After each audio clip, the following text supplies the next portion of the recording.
Tout compte fait avec vous, Éric Revel. Bonjour Éric. Bonjour Patrick, bonjour à tous. Et la nouvelle réforme qui peut faire grogner, c'est celle du RSA. Oui. Parce que dorénavant, il faudra travailler pour percevoir le revenu de solidarité active.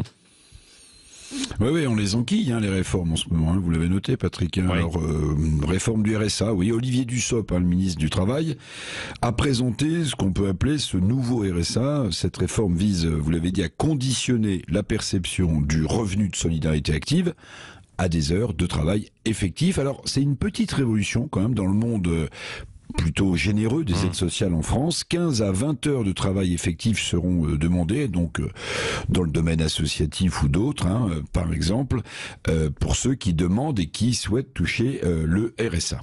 Oui, c'est ça. Alors, il s'agit pour le moment d'un test dans plusieurs territoires. Quels sont-ils alors, ces territoires ?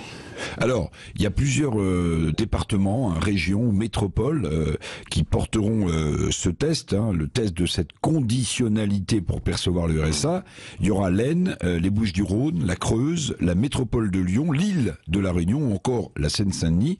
Alors, ce choix territorial reflèterait une pleine diversité sur le plan géographique, démographique et social, en tout cas selon le communiqué du ministère du Travail.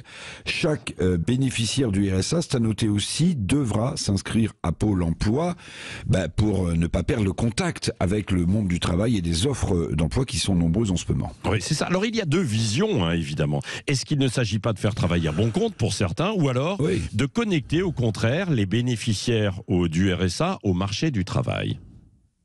Oui, vous avez raison. Bon, rappelons que le niveau du RSA est de 598 € par mois pour une personne seule. Bon, difficile évidemment de vivre avec ce type d'allocation seule, mais auquel s'ajoutent généralement, le plus souvent dans notre pays, d'autres aides. Alors, vous avez raison, il y aura, à partir de cette réforme, deux types de questions qui vont être posées, et la polémique va évidemment enfler. Alors, est-ce qu'il s'agira avec ces heures travaillées d'avoir des salariés finalement très très bon marché, ou au contraire, s'agit-il d'obliger ceux qui touchent le RSA à travailler, parce que quand on travaille, même quelques heures, on se réinsère dans le monde du travail. En tout cas, le débat, il est vieux comme les aides sociales en France.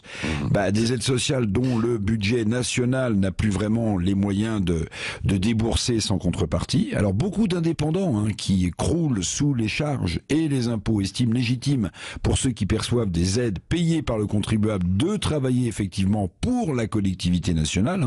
C'est ça le but. Ceux qui se lèvent tôt aussi pour gagner parfois juste le SMIC, partagent parfois aussi cette opinion.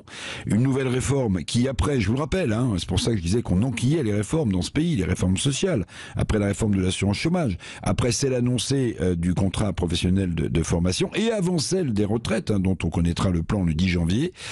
Tout ça, évidemment, est peut-être un terrain favorable pour la réforme, mais pose des questions sociales et pose des questions aussi d'intérêt général. Oui, absolument. Et en tout cas, cette question, vous êtes très nombreux à voter, à échanger sur les réseaux sociaux, puisque nous la posons, cette question, conditionner le RSA à des heures d'activité, pour vous, est-ce que c'est une bonne idée ? Est-ce que c'est risqué ? Est-ce que c'est inefficace ou c'est à tester ?